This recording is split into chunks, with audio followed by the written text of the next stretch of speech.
នៅពេលដែលយើងធាត់អត់ដែលមានអ្នកគេសប្បាយចិត្តទេទោះបីយើងតែខំលើកទឹកចិត្តខ្លួនឯងណាអើយយើងធាត់ក៏មិនអីអាហ្នឹងយើងស្អាតតែយើងធាត់ស្អាតតែធាត់តែវានៅតែអត់អាចឈាយើងកើតទៅហើយនៅពេលមួយហ្នឹងគឺខ្ញុំនៅតែពីអ្នកកូនទូចខ្ញុំទេស្រាប់ហើយខ្ញុំស្រាប់តែវិលមកស្លាប់ទៅអត់ដឹងខ្លួនហ្មងហើយខ្ញុំក៏ចាប់បានគិតថាចុះឧទាហរណ៍បើសិនជាថ្ងៃណាមួយខ្ញុំមិនគ្រាន់តែស្លាប់ទេប៉ុន្តែខ្ញុំទៅបាត់ចោលកូនខ្ញុំហ្មងចង់កូនខ្ញុំមិនពឹងអ្នកណាខ្ញុំអត់អាចបន្តនៅក្នុងស្ថានភាពបែបហ្នឹងបានទៀតទេទោះបីជាខ្ញុំអាចគិតថាខ្ញុំធាត់ក៏បានអីក៏បានប៉ុន្តែសុខភាពខ្ញុំអត់និយាយថាបានជាម្ដាយមួយរូបដែលមានកូនទូចហើយគឺជាអ្នកម្ដាយមួយរូបដែលត្រូវយកចិត្តទុកដាក់នៅក្នុងការថែទាំសុខភាពបុគ្គលនៅក្នុងគ្រួសារយើងតែងតែគិតថាមនុស្សស្រីដែលមានគ្រួសារហើយពិបាកនៅក្នុងការសម្រស់គីឡូពិបាកនៅក្នុងការថែទាំខ្លួនឯងក៏ប៉ុន្តែបងស្រីនៅក្នុងវីដេអូមួយនេះគឺជាគំរូដ៏ល្អសម្រាប់បងប្អូនគាត់អាចស្រកគីឡូរហូតដល់15គីឡូបងប្អូនទាំងអស់គ្នា15គីឡូមិនមែនជាគីឡូដែលតិចតួចទេពេលខ្លះយើងចង់ស្រកតែ1គីឡូយើងអត់ស្រកផងត្រូវអត់ប៉ុន្តែគាត់គឺអាចស្រករហូតដល់15គីឡូហើយវីដេអូមួយនេះខ្ញុំនឹងឲ្យបងប្អូនទាំងអស់គ្នាមកស្ដាប់ពាក្យពេចន៍ផ្ទាល់ពីគាត់ថាតើគាត់ធ្វើម៉េចទៅគាត់អាចស្រករហូតដល់15គីឡូអូខេជំរាបសួរនេះខ្ញុំឈ្មោះរ៉ាស៊ីហើយនេះខ្ញុំជាអសតការីឧត្តមហើយក៏ជាអ្នកម្ដាយកូនមួយផងដែរខ្ញុំចង់ដឹងពីបងវិញថាពេលយើងឡើងគីឡូច្រើនអញ្ចឹងហើយក្នុងនាមយើងជាមនុស្សស្រីទៀតចង់ដឹងថាតើបើជួបផលវិបាកអីគេខ្លះក្នុងពេលដែលយើងឡើងគីឡូហ្នឹងបើនិយាយពីរឿងផលវិបាកយើង flashback ទៅវិញវាច្រើនមែនតើមកនិយាយទៅយើងទទួលអារម្មណ៍ថាពិបាកទាំងផ្លូវកាយទាំងផ្លូវចិត្តគឺគ្រាន់តែការលើគីឡូមួយហ្នឹងបើនិយាយពីផ្លូវកាយវិញពិបាកបំផុតទី1ហ្មងគឺរឿងស្លៀកពាក់វាពិបាកតាំងពីដល់អ្នកសូម្បីតែកៅអៅដែលគេលក់តាមផ្សារតាមហាងសាយវាអត់ត្រូវមួយយើងអញ្ចឹងពិតជាពិបាកអាមួយដែលយើងស្រឡាញ់យើងទិញអត់កើតដោយសារតែសាយអត់ត្រូវហើយមួយទៀតពិបាករាងកាយហើយវាប៉ះពាល់ធ្ងន់មួយទៀតគឺលើសុខភាពខ្ញុំចាប់ដើមនឹងថាខ្លួនឯងចាប់ដើមធត់ធំទាំងដែលអាយុខ្ញុំនៅតិចទេកាលហ្នឹងខ្ញុំតែ20ជាងហើយខ្ញុំចាប់ដើមធត់ធំខ្ញុំគេងទៅងាយជាប់តែសាយងឹមអត់រួចហើយតិចស្លាប់យើងធាត់ប៉ុន្តែទៅជាងាយស្លាប់វិញហើយបញ្ហាមួយទៀតដែលខ្ញុំទទួលនឹងតួរងប៉ះពាល់មួយទៀតធ្ងន់ហ្មងគឺផ្លូវចិត្តហ្នឹងមើលនៅពេលដែលយើងធាត់អត់ដែលមានអ្នកគេសប្បាយចិត្តទេទោះបីយើងតែខំលើកទឹកចិត្តខ្លួនឯងណាអើយយើងធាត់ក៏មិនអីអាហ្នឹងយើងស្អាតតែយើងធាត់ស្អាតតែធាត់តែវានៅតែអាចឈាយើងកើតទៅចឹងយើងពិបាកចិត្តយើងអត់សប្បាយចិត្តតាំងពីដើមហើយបូករួមមួយយើងអត់សប្បាយចិត្តមួយខ្លួនឯងហើយយើងចេញទៅក្រៅជួបមិត្តភ័ក្តិជួបបងប្អូនឬក៏ជួបអ្នកដទៃគឺយើងអត់សូវមាន confidence ខ្លួនឯងទេហើយបានតែគេ bully យើងមកថែមទៀតយើងហត់តែវាពិបាកទទួលយកយ៉ាងណាឲ្យតែជួបមុខគ្នាអូនមិនឥឡូវហែងធាត់ម៉េះអូនហែងឡើងសាច់ម៉េះមិនបដ ாய் ខ្លួនម៉េះហែងហ្មងស្មក់គីឡូខ្លះធាត់ទៅគាត់មើលទៅពេលយើងស្ដាប់ហើយធម្មតាវាតិចច្រើននេះវាប៉ះពាល់អារម្មណ៍យើងហើយមិនថាខ្ញុំមិនព្យាយាមរកកន្លែងស្មក់គីឡូឬក៏រកវិធីសាស្ត្រស្មក់គីឡូទេខ្ញុំព្យាយាមរកវិធីសាស្ត្រមានទាំងអាការផ្លូវកាត់អីក៏មានដែរគេថាដូច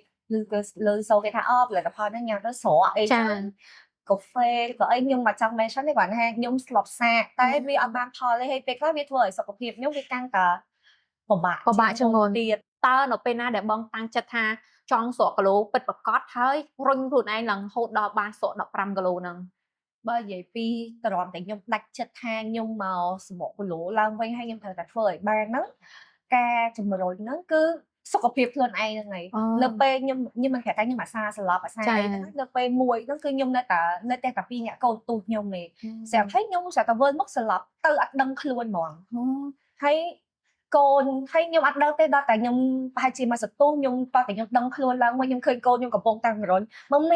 មីហើយយំគ្នាយំជិះយើងឃើញយើងស្លាប់ឃើញកូនខ្ញុំបារម្ភខ្ញុំខ្លាំងពេលហ្នឹងតែខ្ញុំទៅបកមើលកាមេរ៉ាផ្ទះយើងហ្នឹងបាទយើងឃើញស្ថានភាពមួយគឺយើងអាណិតកូនយើងមែនតើហើយខ្ញុំក៏ចាប់បានគិតថាចុះឧទាហរណ៍បើសិនជាថ្ងៃណាមួយខ្ញុំមិនគ្រាន់តែស្លាប់ទេប៉ុន្តែខ្ញុំទៅបាត់ចោលកូនខ្ញុំហ្មងចង់កូនខ្ញុំមិនពឹងអ្នកណាហើយកូនខ្ញុំនឹងមានកាត់ឡើងអញ្ចឹងខ្ញុំក៏គិតថាខ្ញុំអត់អាចបន្តនៅក្នុងស្ថានភាពបែបហ្នឹងបានទៀតទេទោះបីជាខ្ញុំអាចគិតថាខ្ញុំធាត់ក៏បានអីក៏បានប៉ុន្តែសុខភាពខ្ញុំអត់និយាយថាបានអញ្ចឹងខ្ញុំត្រូវតែធ្វើម៉េចឲ្យសុខភាពខ្ញុំនោះត្រូវតែរឹងមាំឡើងវិញដើម្បីខ្ញុំគឺជាបង្គោលមួយក៏ជាគំរូមួយសម្រាប់កូនស្រីខ្ញុំដែរខ្ញុំគិតថា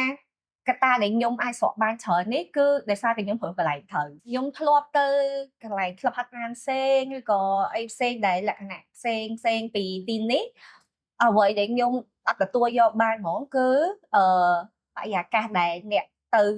ហាត់រួមគ្នាហ្នឹងគេនិយាយថាអូគេរៀងស្អាតគេអីចឹងហើយយើងមិនធាត់ចឹងទៅខ្ញុំតែរងការបូលីពីគេនឹងសូម្បីតែនៅក្នុងក្លឹបហាត់ប្រាណទាំងអស់ប៉ុន្តែដល់នៅទីនេះជាក់ស្ដែងគ្រប់គ្នាគឺស្មើភាពគ្នាហ្មងហើយអត់មានរឿងចេះបូលីគ្នាសោះគឺមានតែជួយលើកទឹកចិត្តគ្នាស៊ូបងស៊ូអូនស៊ូចឹងទៅយើងវាដូចមានកម្លាំងមួយណាអូខេគេធ្វើបានយើងក៏ធ្វើបានបូកលងជាមួយនឹងអ្នកដែលគាត់ធ្លាប់ស្រកមុនហើយយើងឃើញថាផលគេហើយយើងគិតថាអូខេនាទីនេះគឺអាចជួយខ្ញុំបានហើយពិតមែនគឺពិតជាអាចជួយខ្ញុំបានអាហ្នឹងគឺជាផ្នែកមួយដែលអាចជួយបងស្រកគីឡូបានអាចថាវាតាក់ទងទៅនឹងបរិយាកាស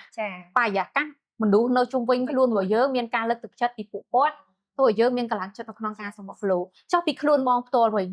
នៅពេលដែលបងតាំងចិត្តបងមកដល់ប៉ះចំកន្លែងដែលល្អហើយចង់ដឹងថា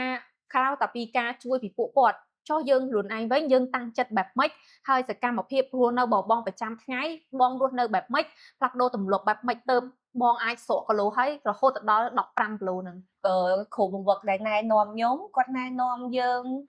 ឲ្យយើងនិយាយទៅអត់មានសម្ពាធនៅក្នុងការសម្រក់គីឡូទេហើយវិធីសាស្ត្រហើយនឹងដំណាក់កាលនីមួយគាត់ប្រាប់យើងគឺច្បាស់ហើយយើងអាចធ្វើតាមបានហើយកន្លែងណាដែលយើងអត់យល់ឆ្ងល់យើងមានបញ្ហាយើងអាចប្រាប់ទៅកាន់គាត់វិញដូចជា feedback សម្រាប់គាត់ចឹងណាចឹងទៅគាត់បានជួយដោះស្រាយឲ្យយើងរកដំណោះស្រាយដែលល្អបំផុតសម្រាប់យើងឲ្យស័ក្តិសមមួយទៅការរស់នៅរបស់យើងហើយមួយទៀតយើងក៏ចាប់ផ្ដើមផ្លាស់ប្ដូរដែលខ្លួនឯងដែរទាំងការញ៉ាំការគេងសូម្បីតែការផឹកទឹកហើយក៏ដូចជាការចេះគ្រប់គ្រងអារម្មណ៍របស់យើងអីចឹងណាទាំងអស់ហ្នឹងគឺវាជួយឲ្យខ្ញុំបានសម្រេចលទ្ធផលមួយនឹងរយៈពេលប្រហែលខែបងស្រក15គីឡូសម្រាប់15គីឡូនេះខ្ញុំចំណាយពេល5ខែ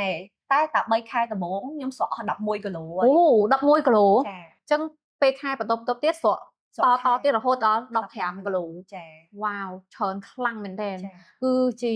លទ្ធផលមួយដែលថាបើសិនជាយើងអត់បានជួបមួយគាត់ផ្ទាល់គ្រាន់តែនិយាយថាមានបុគ្គលម្នាក់នឹងស្រក15គីឡូខ្ញុំជឿថាមានបងប្អូនតិចតួចណាសឹងតែថាជឿថាគាត់អាចធ្វើបាន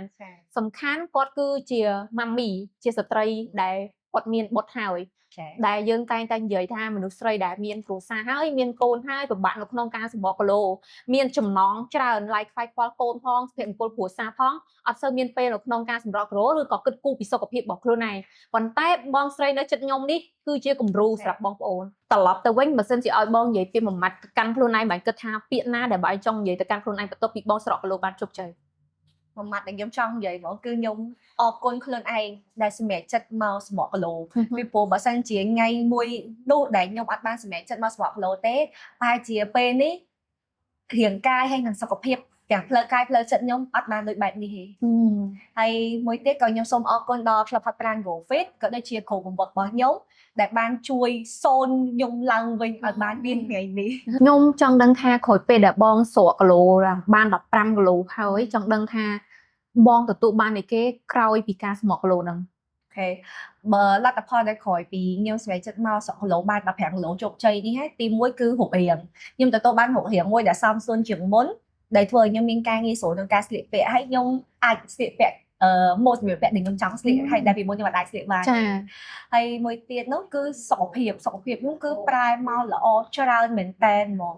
ទាំងសុខភាពផ្លូវកាយទាំងសុខភាពផ្លូវចិត្តគឺល្អច្រើនហើយចំណុចមួយទៀតដែលខ្ញុំបានដាក់ expect ពីមុនមកឯងថាគ្រាន់តែចេញពីការស្រក់គីឡូរបស់ខ្ញុំម្នាក់ឯងសោះប៉ុន្តែលទ្ធផលរបស់ខ្ញុំបាន inspire ទៅមនុស្សជាច្រើនជាពិសេសគឺជាម៉ាមីដែលគាត់មានកូនហើយរៀបការហើយគាត់ជួបបញ្ហាឡើងគីឡូដូចខ្ញុំដែរហើយគាត់ពិបាកក្នុងការស្រកគីឡូមែនតើហើយគាត់រងការបូលីដូចខ្ញុំនិយាយទៅអ្នកដែលជួបរឿងដូចខ្ញុំអត់នឹកស្មានថាខ្ញុំអាច inspire ពួកគាត់ឲ្យពួកគាត់អាចសម្រេចចិត្តមកសម្រក់គីឡូខ្លួនឯងទទួលបានរូបរាងហើយនិងសុខភាពល្អជាងមុនដូចខ្ញុំអញ្ចឹងខ្ញុំពិតជាសប្បាយចិត្តមែនតើដែលខ្ញុំជាចំណែកមួយដែលអាចជួយដល់អ្នកដទៃទៀតគាត់អាចទទួលបានជីវិតដែលល្អជាងមុនអូខេបងអរគុណច្រើនមែនទែនសម្រាប់ការចែករំលែកអំពីអារម្មណ៍ក៏ដូចជាបទពិសោធន៍របស់បងផ្ទាល់ក្នុងនាមជាស្ត្រីមួយរូបដែលធ្លាប់ឆ្លងកាត់ការឡើងគីឡូទទួលបានពាក្យរិះគន់ក៏ដូចជាអារម្មណ៍ផ្លូវចិត្ត ទាំងសុខភាពនឹងគឺច្រើនខ្លាំងមែនទេប៉ុន្តែថ្ងៃនេះគឺបងធ្វើបានជោគជ័យស្រករហូតដល់15គីឡូនេះគឺជាកម្លាំងចិត្តមួយសម្រាប់បងប្អូនទាំងអស់គ្នាដែលតែងតែគិតថាខ្លួនឯងស្រកគីឡូមិនបានត្រឹមតែ1គីឡូ2គីឡូក៏ពិបាកនៅក្នុងការសម្ងប៉ុន្តែបងស្រីគឺជាគំរូសម្រាប់បងប្អូនឲ្យបងប្អូនឃើញថានៅពេលដែលការតាំងចិត្តរបស់យើងខ្ពស់នៅពេលដែលយើងជួបឬក៏បរិយាកាសមួយដែលធ្វើឲ្យយើងមានអារម្មណ៍ល្អនៅក្នុងការស្រកគីឡូគឺបងប្អូនទាំងអស់គ្នានឹងស្រកបានជោគជ័យអញ្ចឹងនៅក្នុងវីដេអូមួយនេះអរគុណច្រើនបងប្អូនសម្រាប់ការតាមដានទស្សនាជួបគ្នាជាមួយនឹងខ្ញុំស៊ីកានៅវីដេអូក្រោយ